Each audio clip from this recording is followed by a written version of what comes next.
Good morning friends, welcome back to my channel সোমার lifestyle.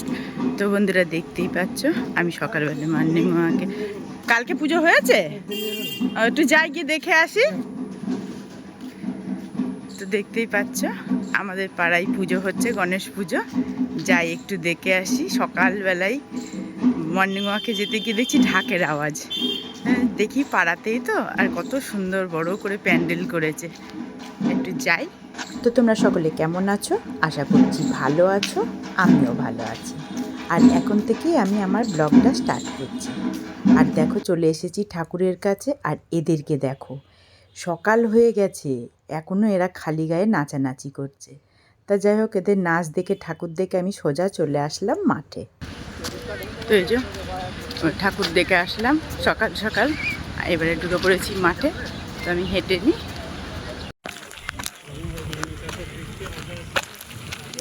দেখো কত রোদ, কত রোদ, সূর্য কোথায়, দেখো কত রোদ। এই রোদের মধ্যে আবার শুরু হয়ে গেছে বৃষ্টি। আর একটু হাঁটলেই আমার হাঁটা কমপ্লিট হয়ে যাবে, এখনো 2-3 পাক দিতে হবে। তো বেরিয়ে পড়লাম মাঠ থেকে। আকাশের অবস্থা দেখো, কালো মেঘ হয়ে এসছে। আমি দেখছি নালে ভিজেই যাবো এক্ষুনি। দেখো বৃষ্টি শুরু হয়ে গেছে, রাস্তা পুরো ভেজা, ঝিঝির ঝিঝির করে বৃষ্টি পড়ছে। চলে আসলাম ছাদে। আর এই যে এসে ওদের খাবার দিয়ে দিয়েছি। আজকে ঝুড়ি ভাজা শেষ, দিয়েছি মুড়ি। ওই জন্যে দেখো দুজন খুঁটে খুঁটে, অল্প কটা ছিল ঝুড়ি ভাজা দিয়েছি, খুঁটে খুঁটে ঠিক ঝুড়ি ভাজাগুলোই খাচ্ছে। আর মুড়িগুলো হয়তো আর খাবে না, ওদের পছন্দ না। দেখি বাজারে গেলে আগে ওদের জন্য ঝুড়ি ভাজা আনতে হবে। তো এবার আমি ব্যায়ামটা করে নিই। তো এই যে রেডি হয়ে গিয়েছি, যাবো একটু বাজারে। এই যে বাজারের ব্যাগ নিয়ে নিয়েছি, দাঁড়িয়ে আছি টোটোর জন্য, দেখি কখন আসে টোটো। তো চলে আসলাম বাজারে। আর দেখো কত সুন্দর এখানে ঠাকুর করেছে, গণেশ ঠাকুর। তো এই ঠাকুরটা দেখতে দেখতেই আমি ঢুকে পড়লাম বাজারে। দেখো কত সুন্দর প্যান্ডেল করেছে। তো এই যে চলে এসেছি লাইটের দোকানে। তো মামা ডিয়া জিপির অল্টারের একটা লাইট নষ্ট হয়ে গেছে, তো একটা লাইট নিয়ে নিই। তো আনতে গেছে, দেখি আনো। কত নারকেল ভালো হবে ওটা? কত?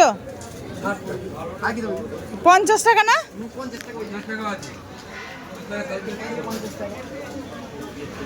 না দাও, ওটাই দাও। আজকে তো 10 টাকা দাম বেশি হবে, পুজো। 70? আমার পাখি এই খায় জানো, মানে শালিক পাখি। শালিক পাখি মুড়ি খাবে না। হ্যাঁ, চলে আসলাম সবজি নিতে। কত হলো?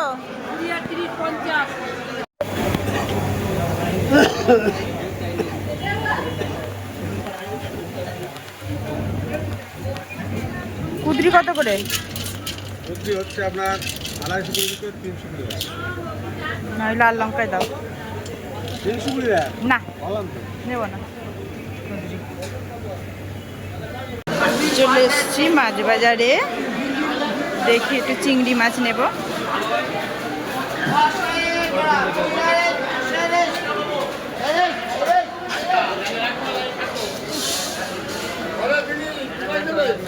চিংড়ি আচ্ছা, চিংড়ি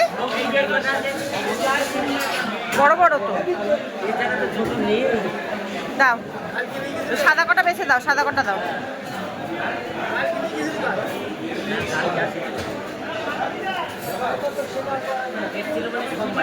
দাও, ওই কটাই দাও।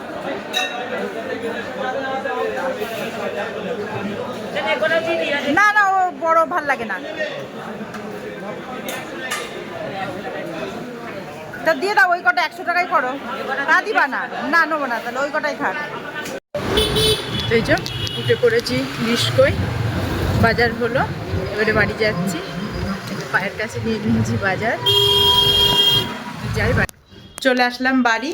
আর এই যে বাজারগুলো এখানে সব নামিয়ে রেখেছি, নিয়ে এসেছি চিংড়ি মাছ। এবারে আগে চিংড়ি মাছটা কেটে খেয়ে নেব। আগে দেখি, জোরে খিদে লেগে গিয়েছে, খেয়েটে নিয়ে চিংড়ি মাছগুলো বেছে তারপরে রান্না চাপাবো। তো এই যে সকাল সকাল আজকে বসে পড়েছি বাসি ভাত আর বাসি ডাল নিয়ে। কালকে যে ডাল করেছিলাম খাওয়া হয়নি, পুরোটাই ফ্রিজে ছিল, এখন তেল পেরে নিলাম। আর সেই কালকেরই বিরিয়ানি খাওয়া হয়েছিল বলে ভাতও ফ্রিজে ঢুকানো হয়েছিল, তো সকালে আজকে ব্রেকফাস্ট এটাই খেয়ে নিচ্ছি। আর এই যে বাজার এখনও এইভাবেই ছড়ানো আছে, আগে খাবো তারপরে রান্নার দিকে যাব। তো আমি খেয়ে নিই। হয়ে গেছে তো লাইট লাগানো, দেখে তো আসবো। একসাথে দুটো করে দিয়েছিস? ওয়াও, যে জ্বালা একটু জ্বালা না, মানে কোন সুইচটা একসাথে জ্বলবে কি দুটো? ও সব একসাথেই জ্বলবে, তাই তো?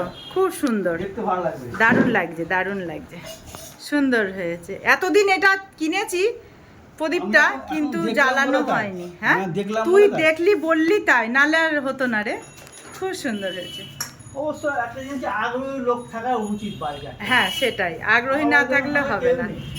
দারুণ লাগছে। দেখো তো বন্ধুরা কেমন লাগছে একটু কমেন্ট করে জানিও আমার ডিসির অল্টারটাকে। এই লাইটটা আজকে কিনে নিয়ে আসলাম, আর এইটা ছিলই কিন্তু এই যে জ্বালানো হতো না। তো বন্ধুরা দেখতেই পাচ্ছ চলে এসেছি রান্নাঘরে। দুদিকে দুটো কড়াই বসানো, এটাতে মিষ্টি কুমড়ো ভেজে নিয়েছি, আর এদিকে মশলা কষানো হচ্ছে। আজকে রান্না হবে পুঁই শাক দিয়ে চিংড়ি দিয়ে। এই যে চিংড়িটা সুন্দর করে ভাজা কমপ্লিট হয়ে গেছে আমার, মশলাও কষানো হয়ে গেছে। এবারে আমি এর মধ্যে দিয়ে দেবো পুঁই শাক। আজকে একটাই তরকারি হবে। আর ওই যে কালকের একটু ডাল ছিল, ওই ডালটা তেল পেরে নিয়েছিলাম, 10টার সময় একটু খেলাম, আর দুপুরে একটু খেয়ে নেবো, হয়ে যাবে। তো আমি রান্নাটা করে নিই। বন্ধুরা দেখতেই পাচ্ছ সব সাজিয়ে নিয়েছি, বসে পড়েছি খেতে। এই যে পুঁই শাক কুমড়ো চিংড়ি রেডি, আর এই যে সকালের ডালটাও আছে অল্প, এখনই খেয়ে নেব। আর এই যে ভাত নিয়ে নিয়েছি, এবার আমি ভাতটা বেড়ে নেব। তো আমি খাওয়াটা শুরু করে দিই। তো দেখতেই পাচ্ছ বসে পড়েছি নারকেল কুটতে। নারকেল কুড়া হয়ে গেলে ময়দাটা গুলে, চালের গুঁড়ি ময়দা, এটাও তালও ঘষা হয়ে গেছে। এই যে তাল ঘষা কমপ্লিট। নারকেলটা কুড়ে তারপরে স্নানে যাব। স্নান করে এসে সেই পরে সন্ধ্যাবেলায় বড়া ভাজবো। আচ্ছা একটা নারকেল দেবো না দুটো নারকেল দেবো? একটা দিলেও হবে। মানে একটা মালাই দেবো না দুটো মালাই দেবো? একটাই দে। তাহলে এটা রেখে দিই না? হ্যাঁ, মানে এটা নষ্ট হবে না তো। আবার কি বানাবো? তাহলে দিয়ে দে।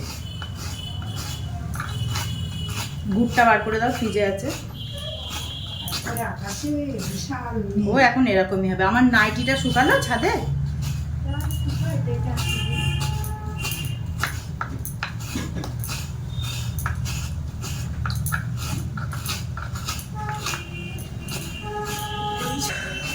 কি গরম, তো আমি কুড়ে নিই। তো এই যে আমার তালের মাখাও কমপ্লিট হয়ে গেছে। এবার এটা ঢেকে রেখে আমি যাব স্নানে। স্নান করে এসে তারপরে যখন সময় পাবো তখন ভাজবো।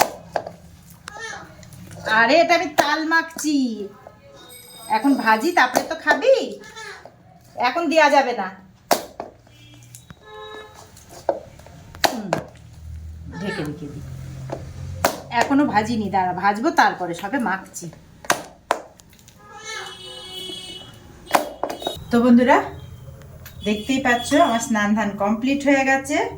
আর এই যে মাখাটা সুন্দর নরমও হয়েছে, তেল আমার গরম হয়ে গেছে। এবারে ছেড়ে দেব তালের বড়া। গ্যাসটা একটু কমিয়ে দিই।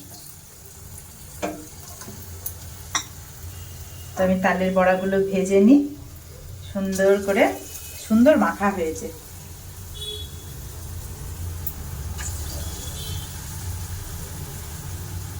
দেখো কত সুন্দর মাখা হয়েছে।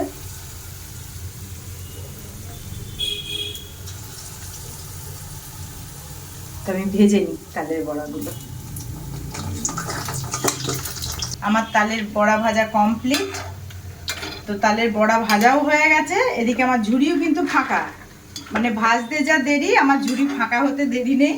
আর এই কটা বাকি আছে, আর এই কটা হয়তো আমার ভাগ্যেই আছে। সবাইকে দিয়ে ঝুড়ি ফাঁকা হয়ে গিয়েছে। তো ব্লগটা আজকে আমি এখানেই শেষ করছি।